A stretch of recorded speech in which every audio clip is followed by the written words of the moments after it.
I'll ask you to put all your materials in the front. You'll keep your pencil and your calculator. So please make sure and bring a calculator because obviously you need a calculator for chi-square.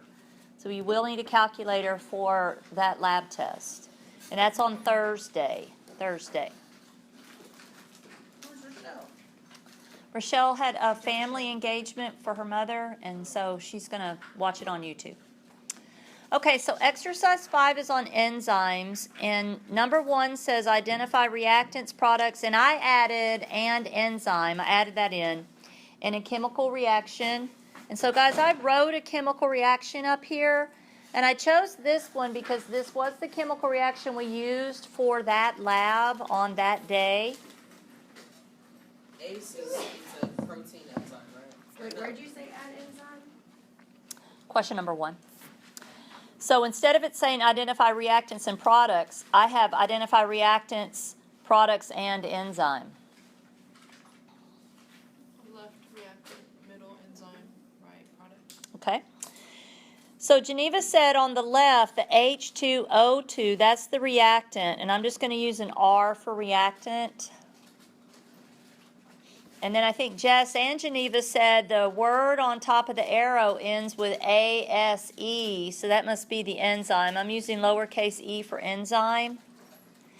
And then everything to the right of the arrow, those are products. So I'm just going to bracket both of those and put a P there for products. So for the test, would you give us an equation like that and say...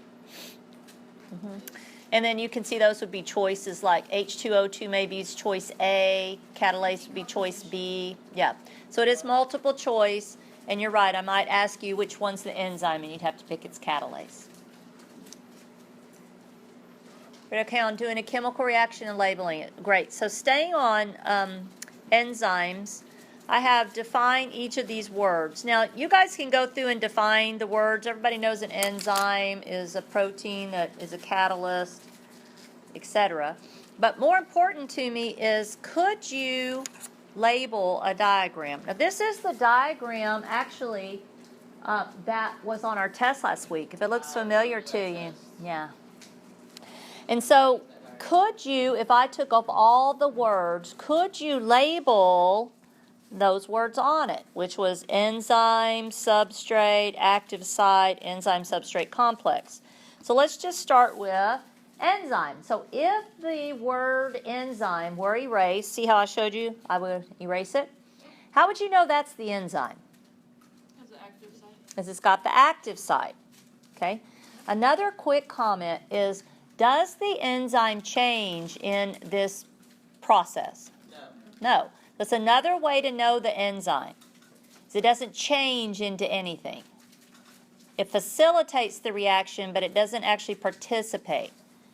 Okay, so that's another way to know the enzyme. But sure, because of the active site, it's another great way to know the enzyme. Okay, how would you know which one is the substrate? It's the first one that goes on. It fits into the active site. Does the substrate change? What does it change into? Products. So you can figure out who the products are. The substrate changes into the products. And then, of course, once you've figured out who the enzyme is and you see the enzyme and the substrate come together, then you could figure out the enzyme-substrate complex, which is obviously right there in the center where they're together. So the substrate is always going to come, there's always going to be an enzyme, and then it combines with a substrate, and then it's going to release products. So I only mention that because on occasion I'll have a student confuse the enzyme with the substrate. Like right here, they will think that this is the enzyme and this is the substrate. They're not, but that's what they'll confuse it. And so my point is, it's easy to tell this is not the enzyme because it changes. Enzymes don't change. Substrates change. What do they change into? Products. Is okay on that one? Okay, great. All right, what is the effect of an enzyme on the energy of activation of a chemical reaction? This is the second part of number 2. What is the effect of an enzyme on the activation energy of a chemical reaction? Well, I put a graph up here, and this graph was inspired by a graph that we did in lecture one day that shows the energy of activation. Where's the energy of activation here? The green line. Oh, It's right here. Look. You guys see the energy of activation? It's how much energy you have to put into the chemical reaction. Energy of activation for one is here. Energy of activation for the other is here. Okay, and then I have two lines. I have a green line and I have a red line. Which one is the enzyme line? green. The green. How'd you know that? It lowers the activation. That's what enzymes do. Geneva said she knew this was the enzyme line because the energy of activation was lower. So the answer to the question is, what is the effect of an enzyme on the energy of activation? It lowers the energy of activation. It lowers it. Lowers the energy of activation. Wait, so the enzyme lowers. AJ is correct. The enzyme lowers the energy of activation. Okay, now which line would go faster, the green line or the red line? The green line. So everybody see how you could go faster on the green line because it's got a lower hump on it. And the hump is the energy of activation. Okay, that's the second part of question number 2. Great. All right, question number 3. What happens when an enzyme is denatured? Loss of shape.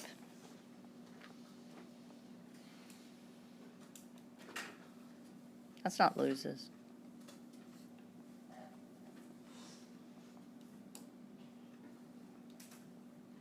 Is that good for the enzyme to lose its shape? No. It can't go back. It cannot go back. And when it loses its shape, it stops working. And then AJ's right, this is irreversible. It's permanent damage to that protein. You have to make that enzyme again. You messed it up. Okay, second part of number 3. What conditions might cause this to happen? pH, temperature. Okay, I heard extreme pH, like super high pH, extreme pH, and then Sierra said high temperature. Get it too hot, it vibrates and loses its shape. You know, the vibration of the heat, vibration changes its shape. So extreme pH, that means too low or too high, or really high temperatures. Those things are not good for enzymes. Okay, what's the function of catalase? Page 58. So let's turn the page. About 2/3 down the page, you should have boxed a chemical reaction. See if you did. Put a box. Did you put a box around it? Chemical reaction? There it is. There's the function of catalase. It looks to me like catalase speeds the breakdown of hydrogen peroxide. It makes hydrogen peroxide break down fast.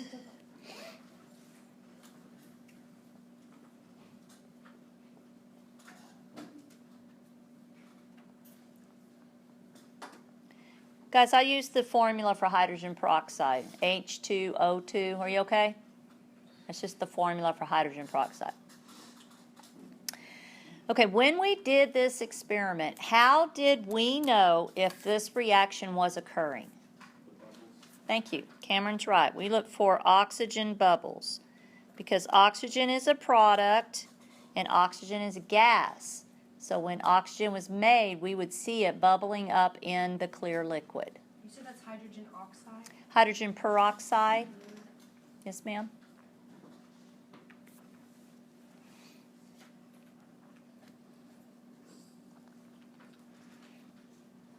We okay on number 4? What effects do different temperatures have on catalase activity? Well, let's look at our data. Page 60. Table 5.2. If you saw a lot of bubbles, you gave 3 pluses. If you didn't see any bubbles, you gave a 0. So look at your cold test tube, which was test tube number 1. And when I mean cold, I believe we put those in the refrigerator. Did you get some nice bubbling there? Yes. I'm going happy face on bubbling. Bubbling was good on cold. How about warm? There was some bubbles. Some bubbles again. Okay, so it's working real good there too. How about hot? Test tube number 3. No.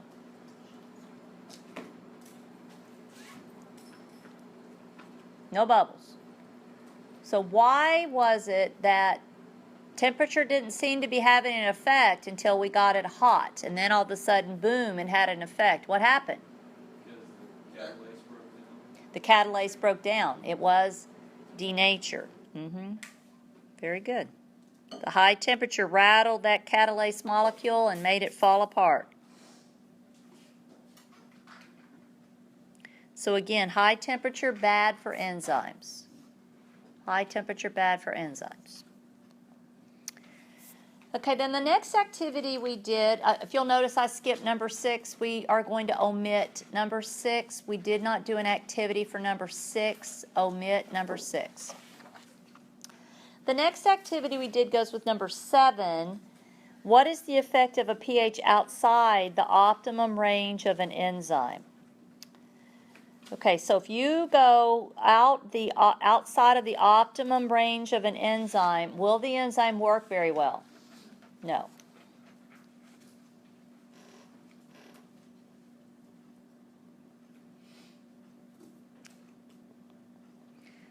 It is not very efficient. It lowers its activity.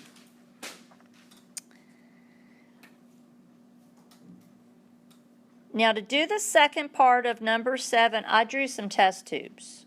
The second part says, what would HCl and NaOH do to catalase? So I drew these test tubes, and they reflect the test tubes that are on page 62. Test tube number 1, we put acid in it. Test tube number 2, we put distilled water, and test tube number 3, we put base. HCl is an acid. We took the pH to prove it to ourselves. What did you get for the pH of test tube number 1? You wrote it down. 1. What did you get for the pH of test tube number 2, which contained water?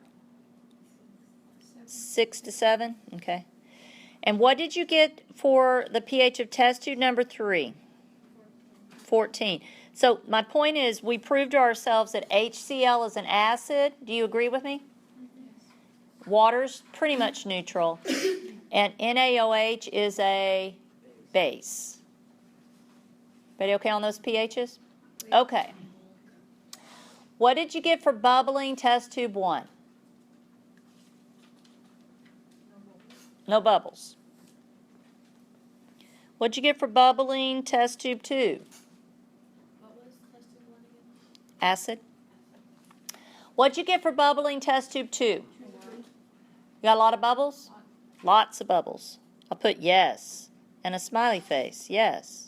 Yes, bubbles. Bubble, bubble, bubble. Look like Sprite. I remember this. Bubble, bubble, bubble. What'd you get for test tube number 3? Low.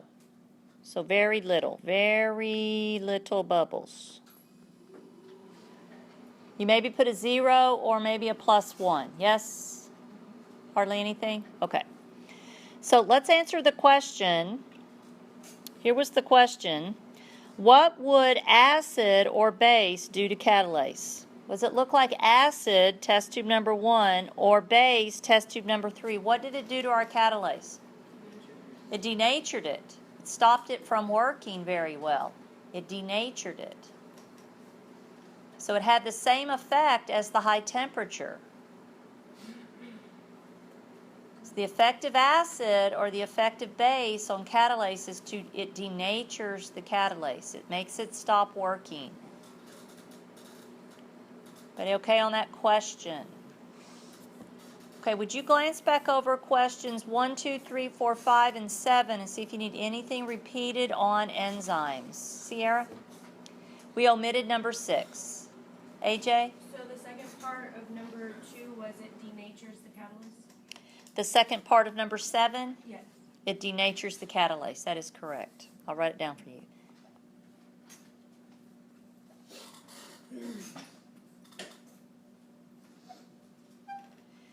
And I would just use the word enzyme because that's going to be true for every enzyme. If you go and put a bunch of acid on an enzyme or a bunch of base on an enzyme, most all the time it's going to denature an enzyme. Question. Yes, ma'am. For 3, are you pretty much doing just pH and temperature? pH and temperature. Oh, went too far. Anybody else on enzymes? Photosynthesis.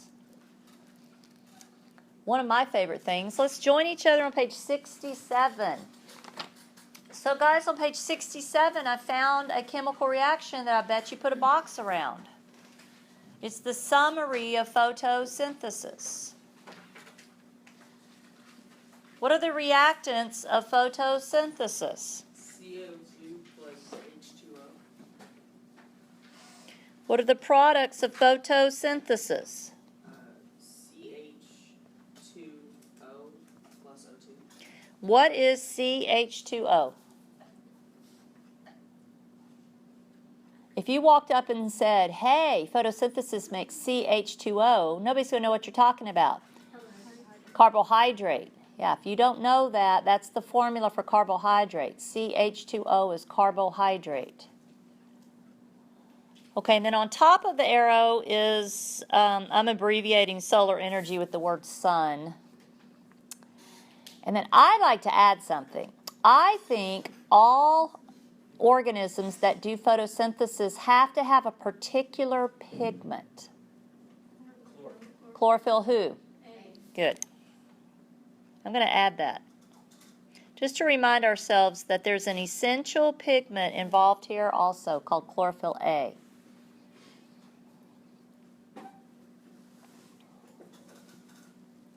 And that's under the thing, Yes, ma'am?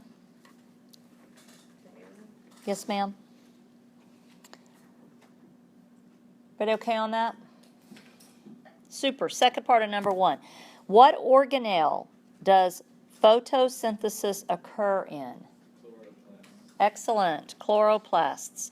And guys, there's a picture of a chloroplast there. I know you remember it. It was on our test last week. Most of you did quite well figuring out what was going on with that chloroplast on the test last week. Same picture, chloroplast. Great. Next page. So on page 68, we mashed a leaf on a particular kind of paper.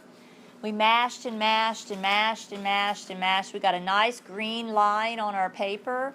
And we did a process called paper chromatography. Then we poured some liquid down into a test tube, and it was what we called our chromatography solvent. Does anybody remember what that was? Acetone. That's good. I remember I kind of had you smell it a little bit.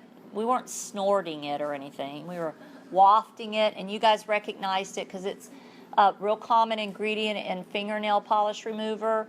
Or I know I keep acetone at my house because it's a great solvent for cleansing purposes too. So it's a real common solvent at the house. I do want to comment that acetone is nonpolar. So that's why we didn't use water, because water's polar. And the pigments we wanted to separate are nonpolar, so they are not going to dissolve in water, but they would dissolve in the acetone. So that's why we used acetone. Okay, now you probably wrote a sentence on page 68 that will help us with this next part. Paper chromatography separates pigments based on solubility. Good. So it works by separating pigments. That's what it does.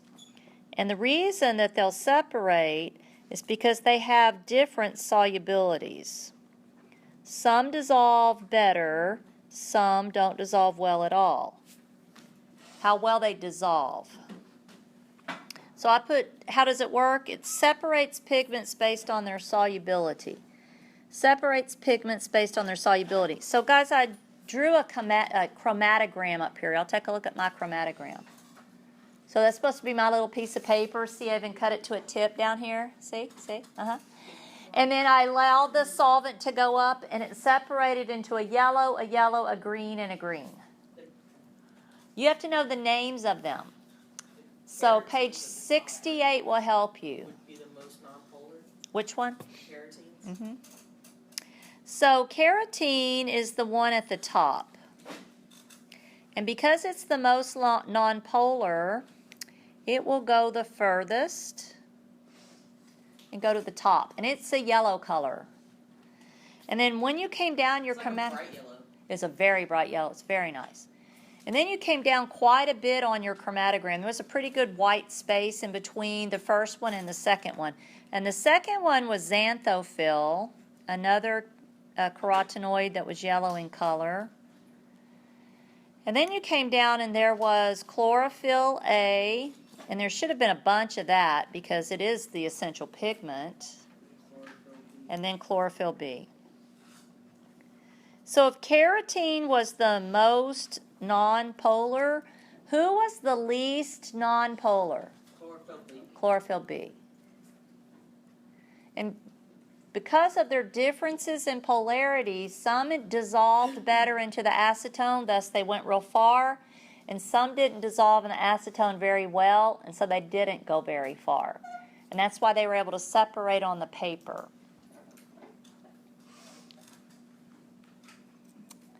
Okay, so that was under photosynthesis. Know the pigments represented by the different bands on the chromatogram. And then we did which pigment was the most nonpolar, and Jess said that was carotene. That's all question number 2. But okay, on question number 2. No, what was the second part? Knowing the names of the pigments. No, it was acetone, nonpolar, and then there was something after that. It separates pigments based on solubility.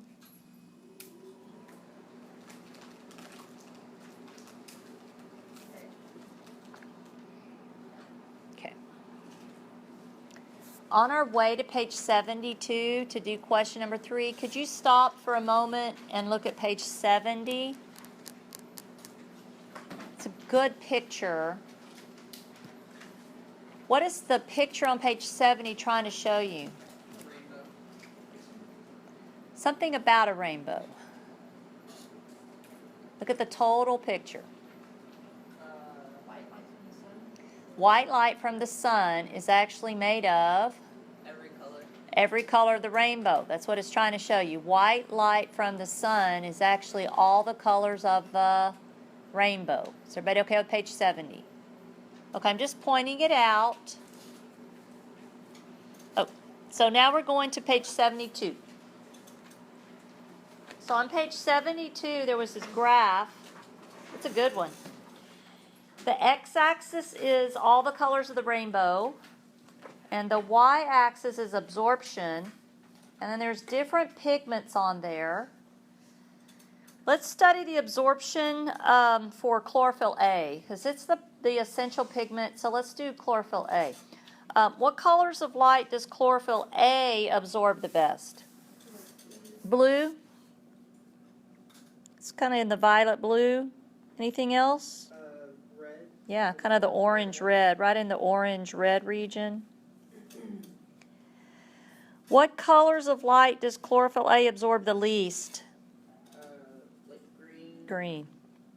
Now look, even if you didn't have a graph, how would you know chlorophyll does not absorb green? Because that's the color that you see. Because that's the color you see.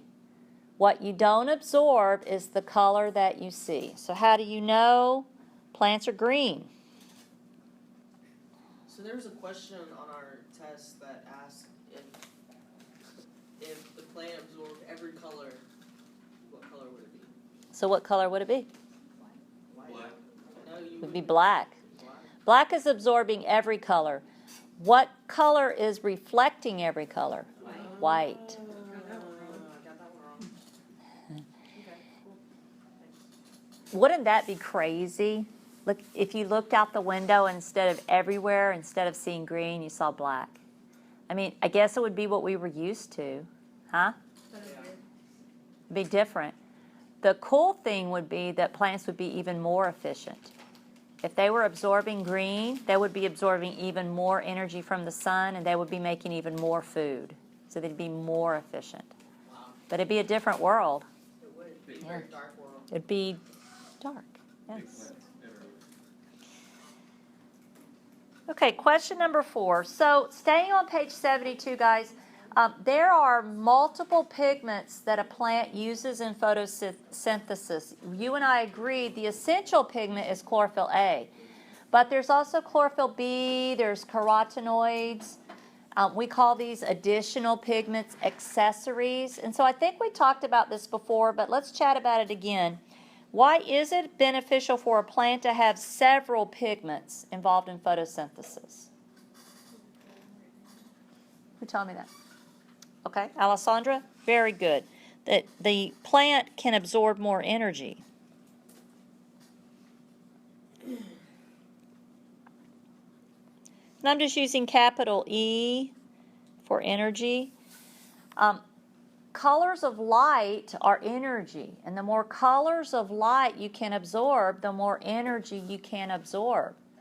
And the more you can absorb, the better you do photosynthesis. So it is good to have multiple pigments involved.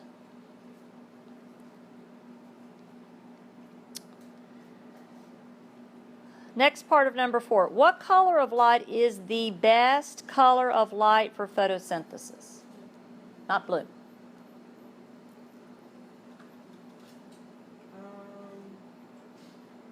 If it's not blue, It is not blue.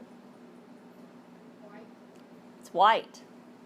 How come it's white? Because it's all the colors. You get to get blue in there, you get violet, you get to have red, you get to have orange, you get to have yellow, you get all of it. All that the plant wants to absorb is in white light. What is the worst color of light for photosynthesis? Red. No, black, not black. no light, green. Green. Why? Because they don't absorb. They don't absorb green. What do they do with green? They reflect it. Side note, there's no such thing as black light. What we call a black light is a UV light. You know what people say, like, use a black light on it? That's ultraviolet light.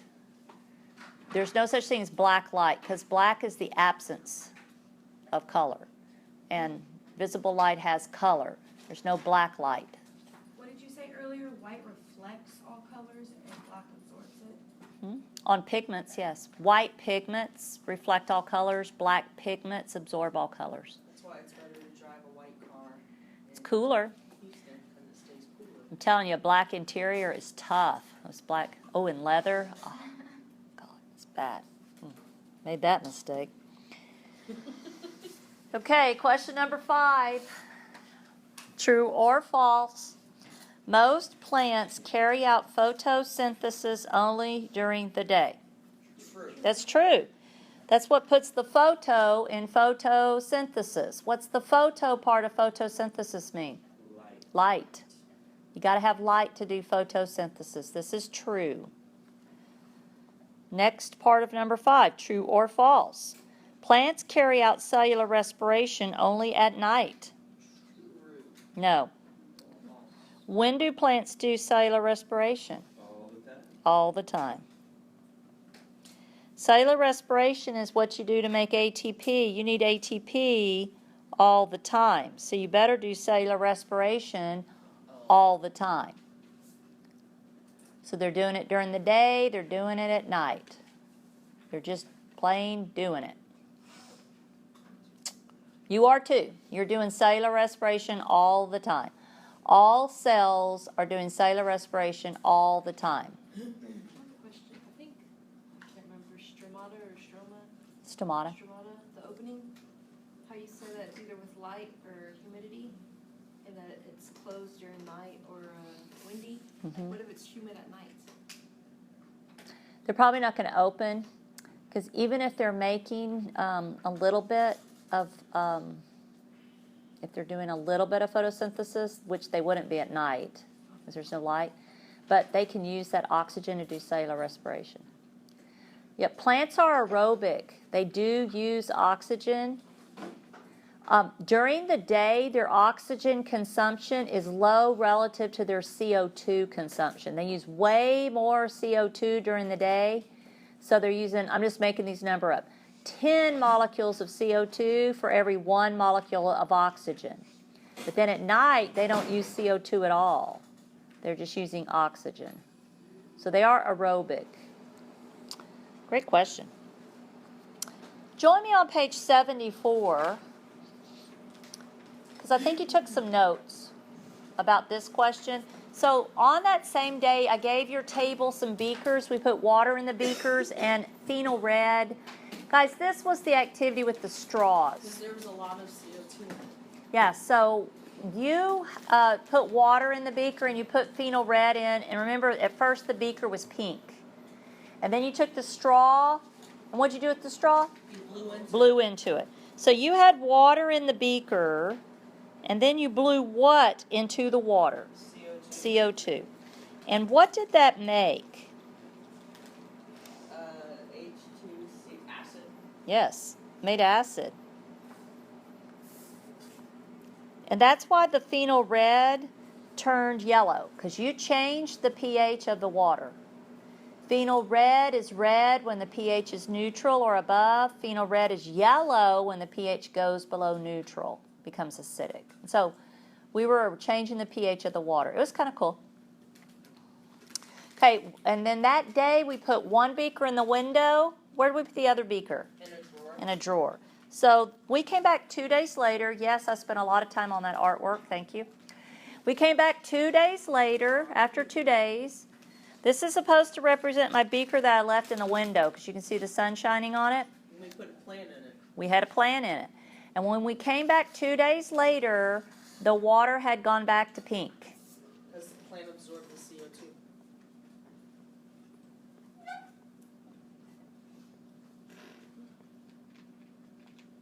Because it did photosynthesis. I'm just using photosynthesis abbreviation here.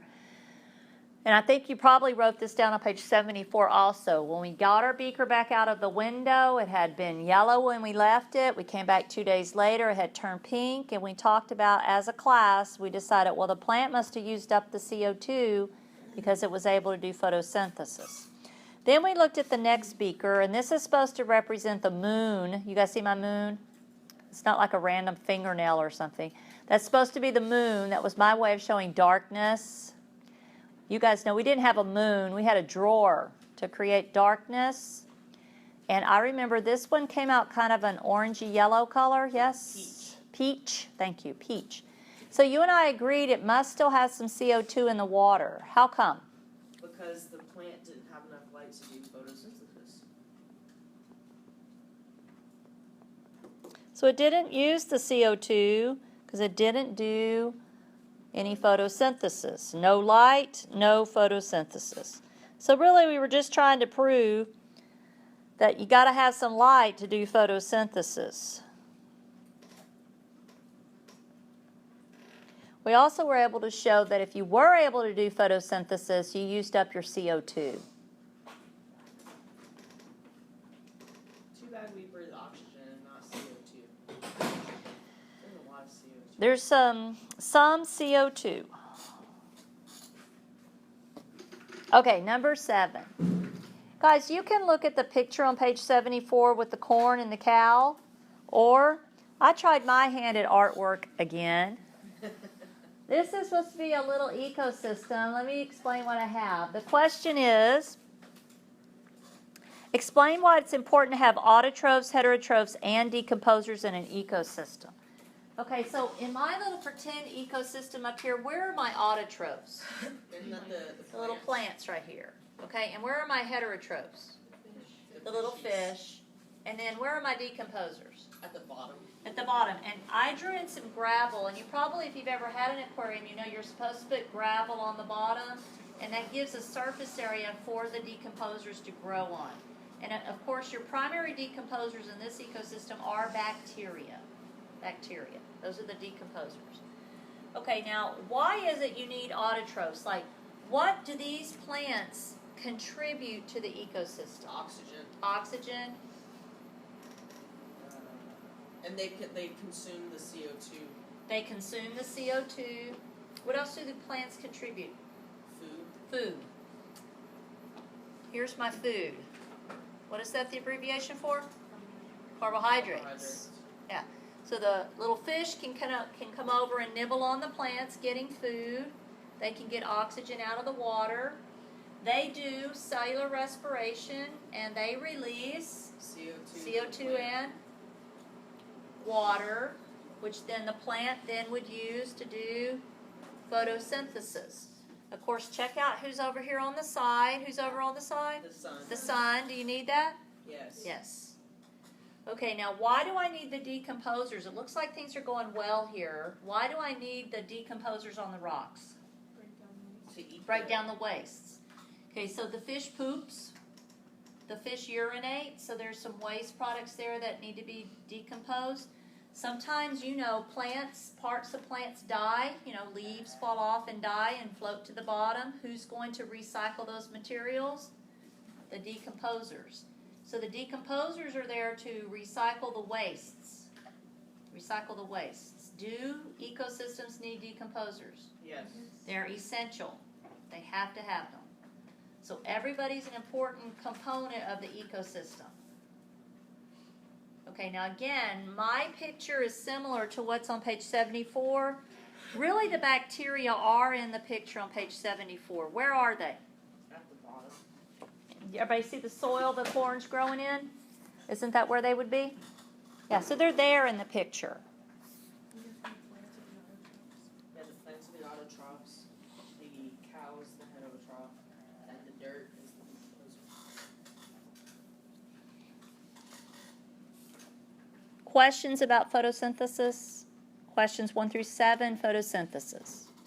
Okay, great. We're going to go to cellular respiration. We have to know the reactants and products of aerobic and anaerobic cellular respiration. So let's start on page 77, and I think you have this chemical reaction.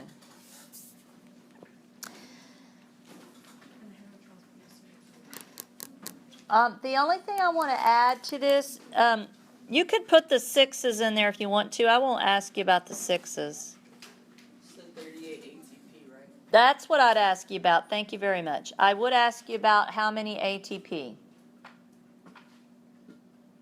I don't really care about the 6s, but I will ask you about the 38 ATP because this is glucose, and you guys know that I always ask this question, per glucose that does aerobic cellular respiration, how many ATP can you get? And you need to know it's 38. Just like it was a few weeks ago, it's still the same number. How do you know this one's aerobic? Because of the 38. Thank you. It's aerobic because oxygen is a reactant.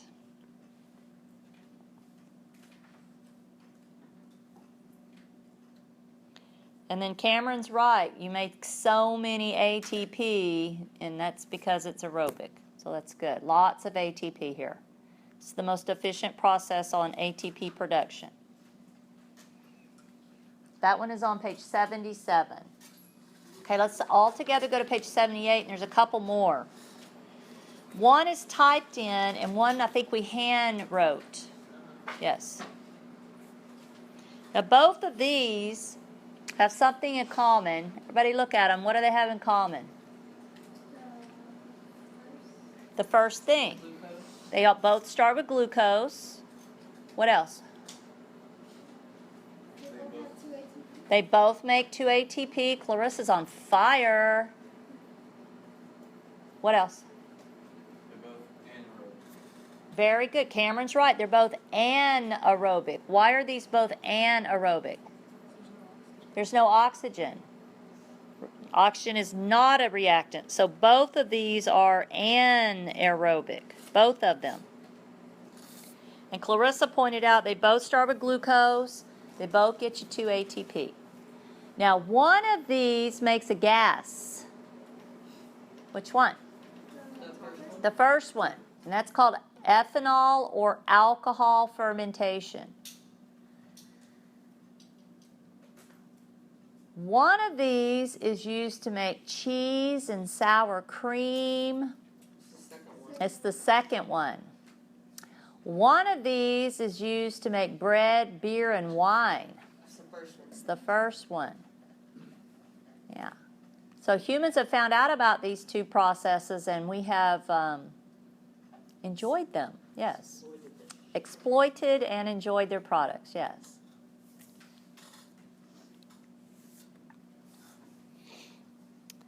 Okay. I think Clarissa's hit on the answer to question number 2. Both, or really all 3 of these chemical reactions ordinarily begin with what molecule? Glucose.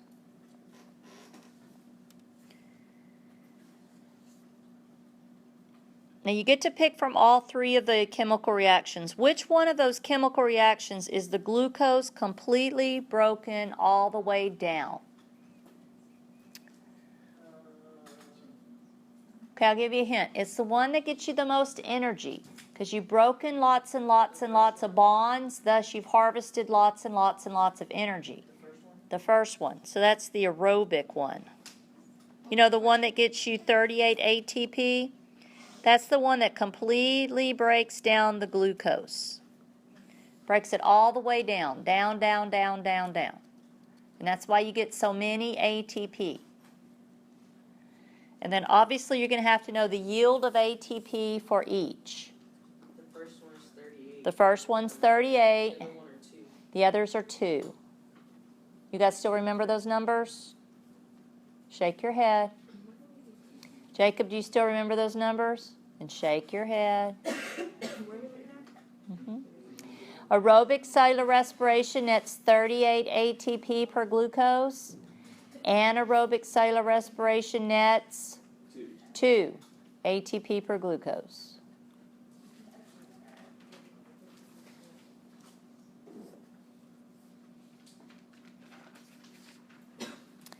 Okay, that day we did 2 activities.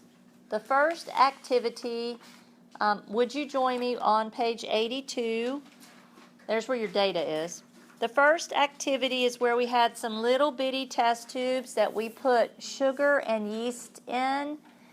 And then we put the itty bitty test tube inside of a bigger test tube and we did a flip.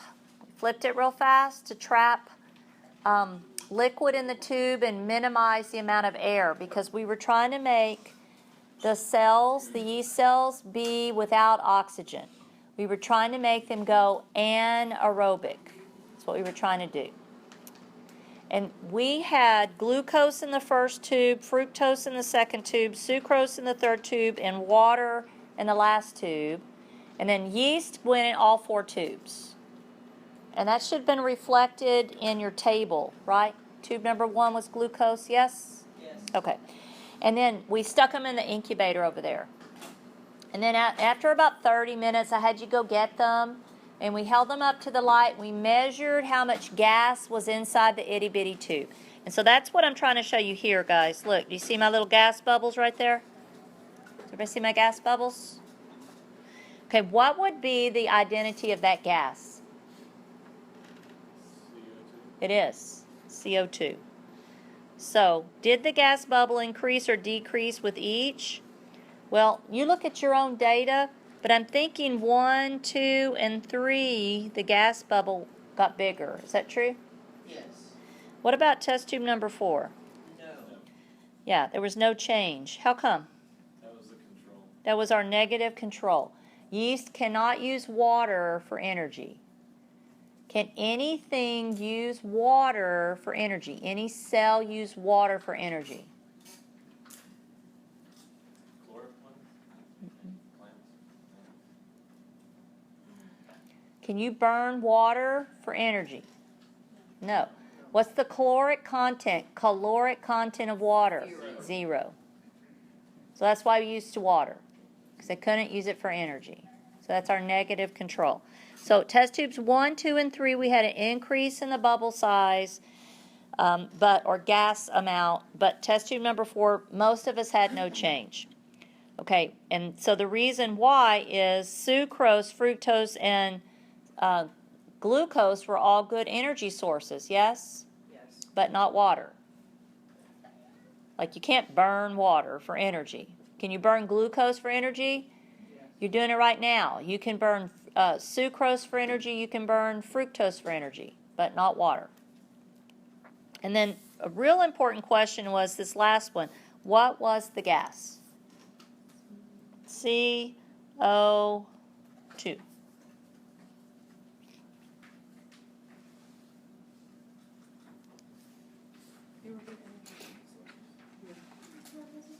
Yes, ma'am? Why?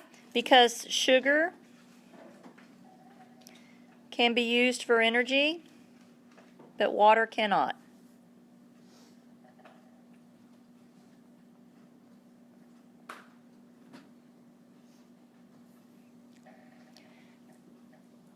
Try to remember, I think our first place winner for our class data, was that glucose or fructose? Glucose and fructose came in. Fructose came in first. Fructose was first, glucose came in second, and then there was a little bit of a gap, and then sucrose came in third. Uh-huh.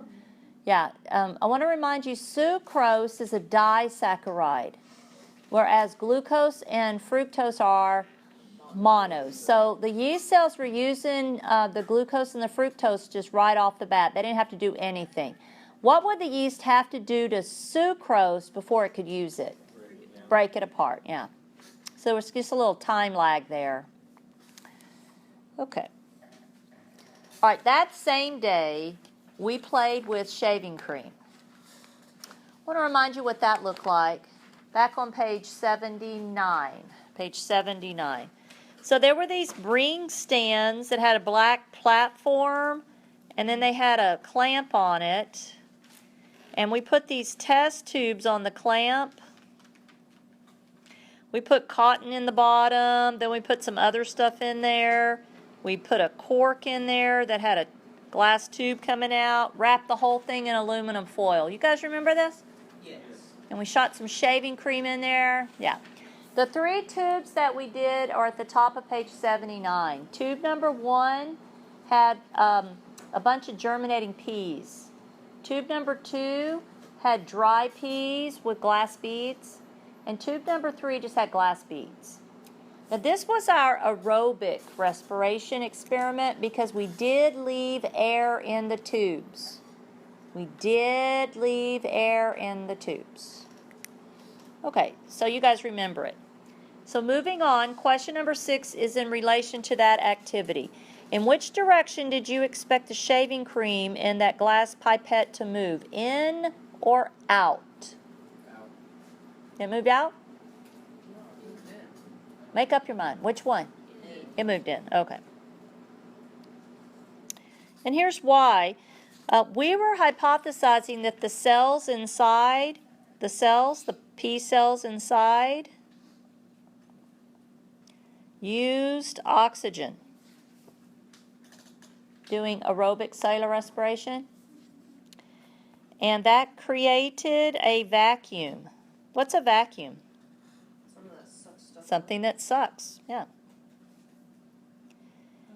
And that's what we were watching, is it sucked the shaving cream. Thank you.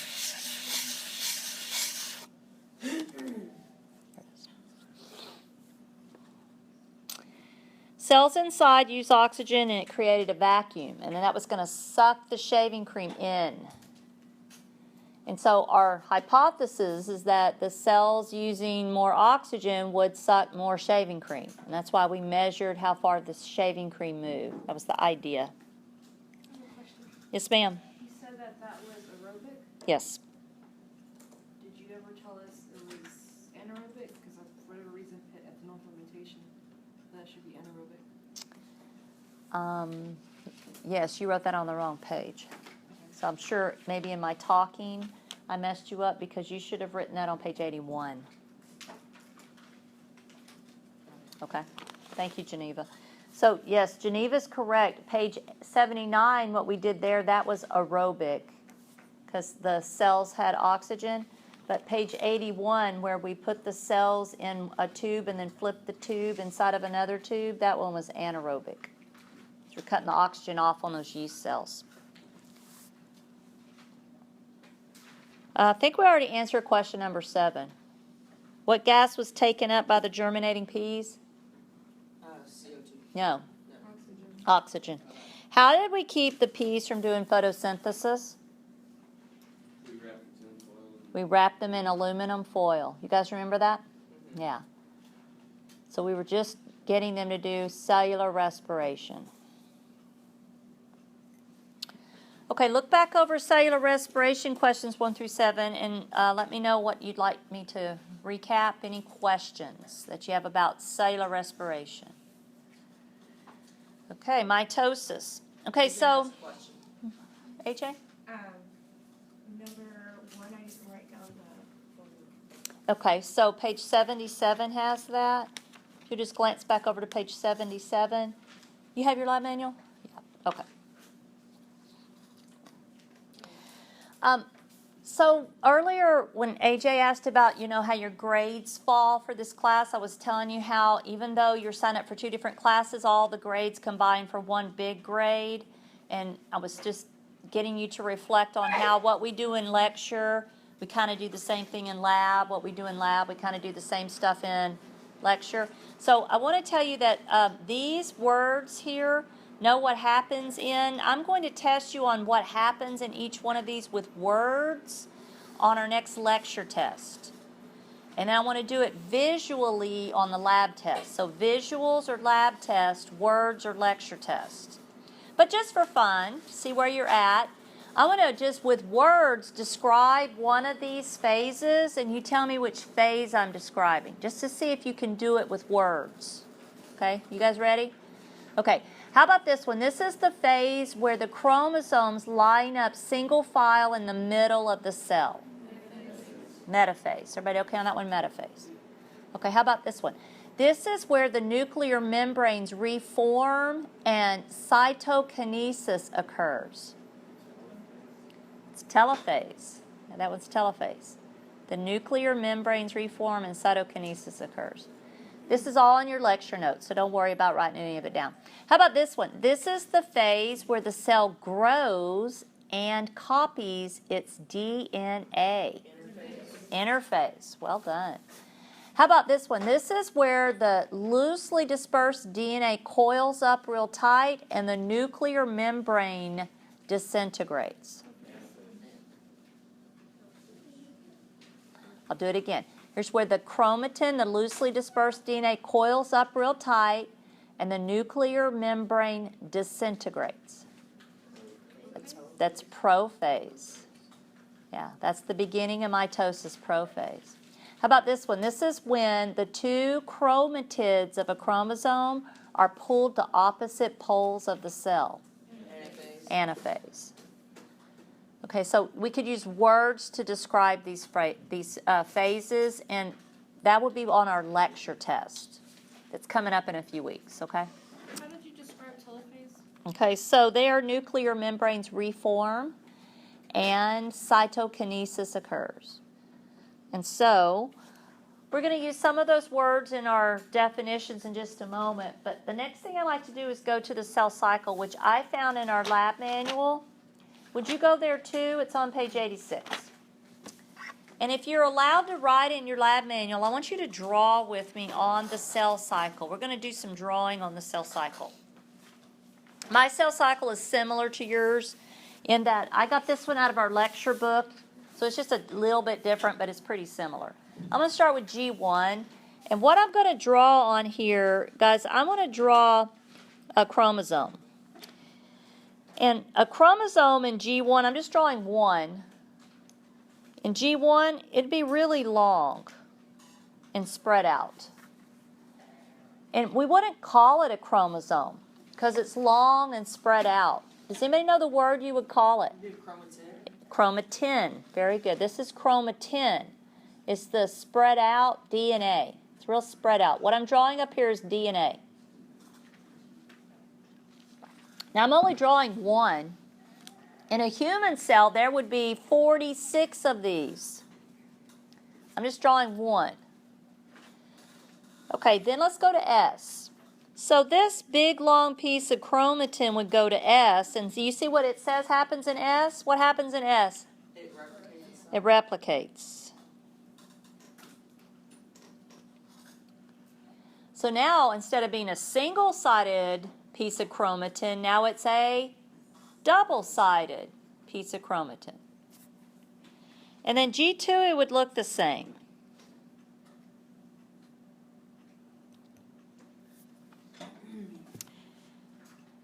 Okay, now we go to mitosis. And the chromatin that was all spread out, what does it do when you get to mitosis? It coils up. That's excellent. It coils up. Macy's right. So I'm going to draw it all coiled up.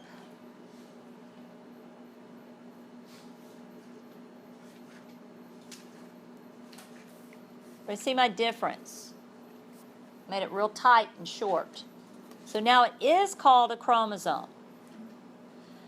Okay, omit prometaphase if you haven't already done so. We're not doing prometaphase. You can omit prometaphase. Metaphase, it looks the same, double-sided and all coiled up. But what about anaphase? Would it still look like that? No, that's where it splits. It splits. Now, guys, we're only drawing one chromosome, so when it splits, that is it. Single-sided.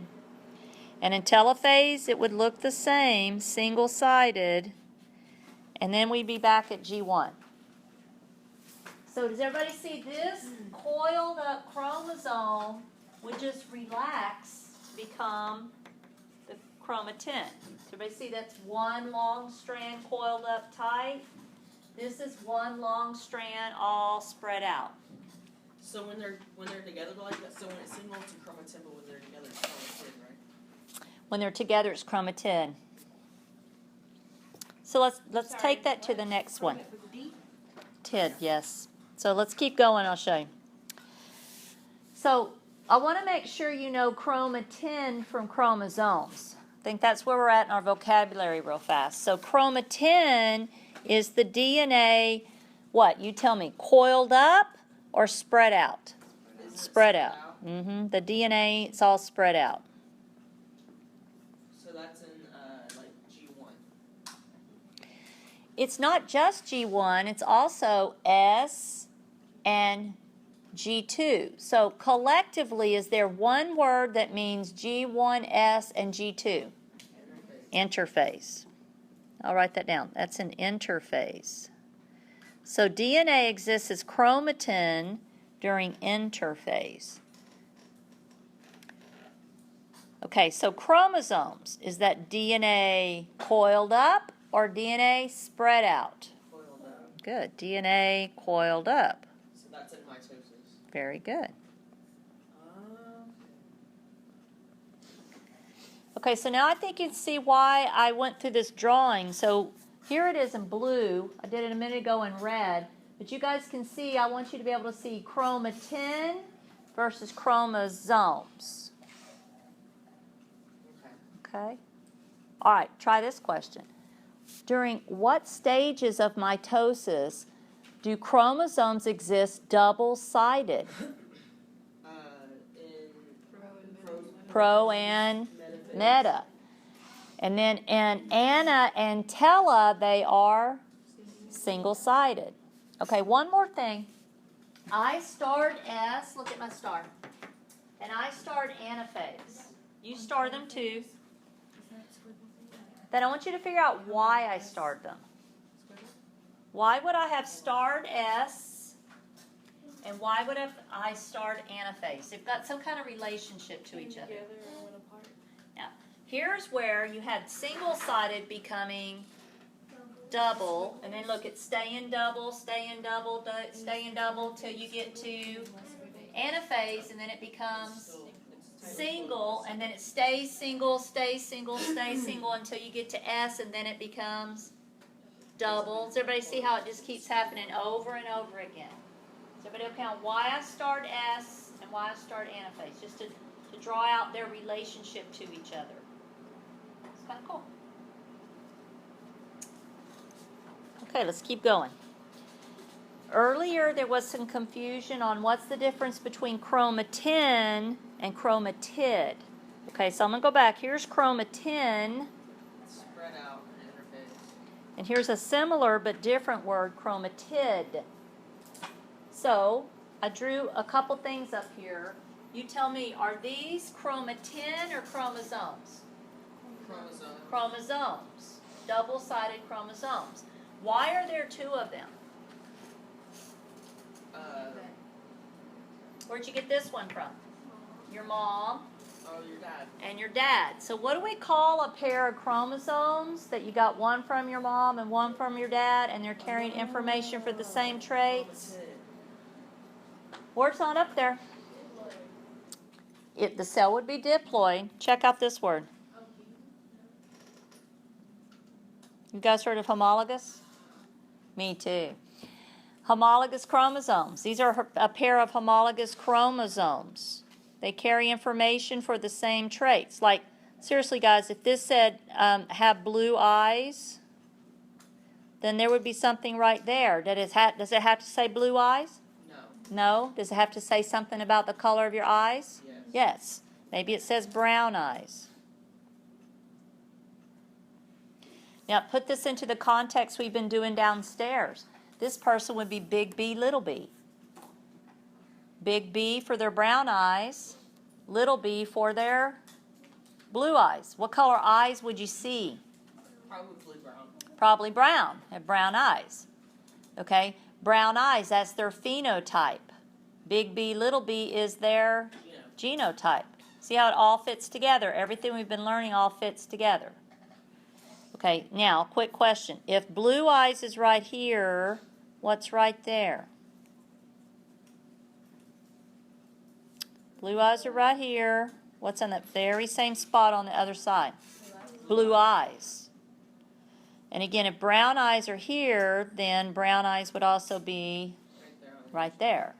Okay, now, let's do these two words that are up here, chromatid and centromere. So we have to label chromatid and centromere. So chromatid is just the One side or the other. And what is centromere? that's the thing in the middle. Where they're connected. That's good. Okay, so a chromatid is one side of a double-sided chromosome. A chromatid with a D is one side of a double-sided chromosome. And I think you guys labeled that on page 86 in your book. So I'll just write page 86 there in case you want to look at your own artwork. I went ahead and put a red one and a blue one to remind you that chromosomes typically are in pairs because you get one from your mom and one from your dad.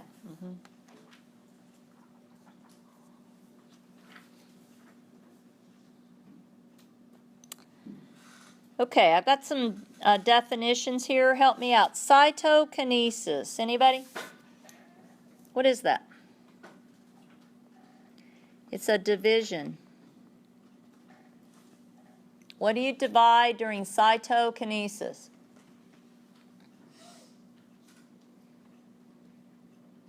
Nobody. Not a soul. Okay, cytoplasm.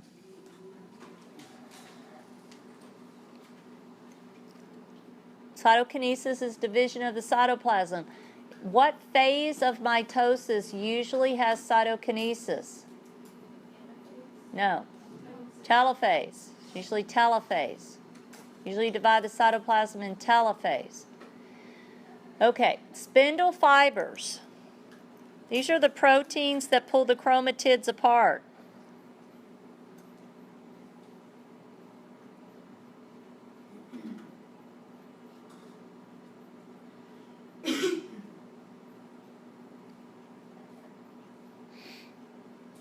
So they're the ones that do their job in anaphase. They get in position in prophase and metaphase, but they actually do the pulling in anaphase. They pull the chromatids apart in anaphase. Okay, centriole. It's the little cylinder, short cylinder. That's right. Who has them? Animals. That's right. This says they're a pair of protein cylinders. That's supposed to be a C, Y. I'm really bad up here. Pair of protein cylinders in animals. Plants don't have these, but animals do. That says pair of protein cylinders in animals. Centrioles are a pair of protein cylinders in animals. Would you join me on page 88 and 89 and see if you can spot the centrioles on page 88 and 89 in the artwork through the middle of the page? Can you guys find the centrioles? Yeah, it's two little things. Like There's two little things, yeah, on page 88 and 89. Can you spot the spindle fibers? They're the things that look like they're stretching. Yeah, they look like they're stretching. They're kind of orangey color. And then find cytokinesis occurring. Where is it occurring at? Find cytokinesis. Where's it occurring? Telophase. Now, cytokinesis occurs differently if you're a plant versus an animal. So that brings me to number 3. Yeah, so I'm at a little table here because I got 2 things I want to talk about. First, plant versus animal mitosis. Jess a minute ago already told me that animals have centrioles and plants don't. So I just want to mention that one more time. We already said it, but I want to mention it one more time, that animals have centrioles and they divide them during mitosis, but plants don't. And then I want to talk about cytokinesis. How do animals do cytokinesis? Thank you. Geneva's right. Cleavage, furrow. And look over all the way on the right-hand side of page 89 and check out a cleavage furrow. Look at what that looks like. Cleavage furrow. All the way over to the right, page 89. Okay, how do plants do cytokinesis? Cell plate. Very good. Cell plate, and again, look all the way. I can spell. On the right-hand side, but this time down in the right-hand corner, and check out that cell plate. It's like a bunch of little worms. I did excellent artwork. Gorgeous. I spent a lot of time on this. You guys don't think I do. Okay, so A, plant or animal? Plant. That's definitely plant. And what was this pink arrow on letter A? What's that represent? Cell plate. Cell plate. B, plant or animal? Animal. And what does the arrow represent? Cleavage. Cleavage furrow. But it's okay on that. How about this question? Why is cleavage furrowing a suitable mechanism for animal cytokinesis, but not for plant? Because cell walls. What about cell walls? Plants have cell walls and animals don't. Well, so what? The cell wall would keep the stretching from occurring or damage or something. So cell walls are rigid and they wouldn't bend in like that? Exactly. Okay, so the answer is the cell wall, and the cell wall won't pinch in like that because it's rigid. And so we won't do that. So instead, plants build that little layer of jelly we call the cell plate.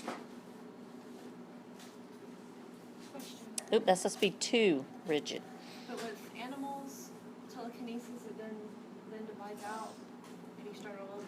That's right. So how does plant do it? Okay, so just pretend with me. So I got this plant cell. It reformed a nucleus, and then it built the cell plate. And the cell plate went this way, and it went this way. And then once there are 2 cells, each one of the 2 cells builds a cell wall up against the cell plate. So the cell plate's like a temporary cell wall. And then it's going to take a little time for it to build a bunch of cellulose and put up against it. It's a good question.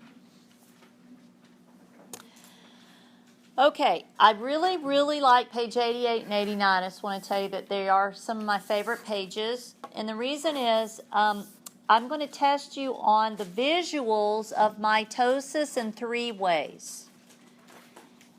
The first way is building pop bead chromosomes. One day we built some yellow and red chromosomes and we arranged them on our tabletop, and we simulated prophase. And some of you even wrote prophase in chalk and took a picture. I remember y'all were having a good time.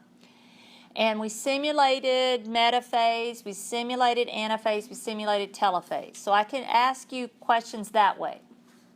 Okay, way number 2. Then we got out our microscopes. Remember, that was the day that the high schoolers were here. And we looked under the microscope. We did a slide like across the top, animal cells. And then we did a slide like across the bottom, plant cells. So number 2 way that I can ask you the visuals of mitosis is actual slides. Number 3 way, I got models. Check it out. They're over here behind Macy and by Haley. The blue models on, if you're turning, they're on your left. Those are animals.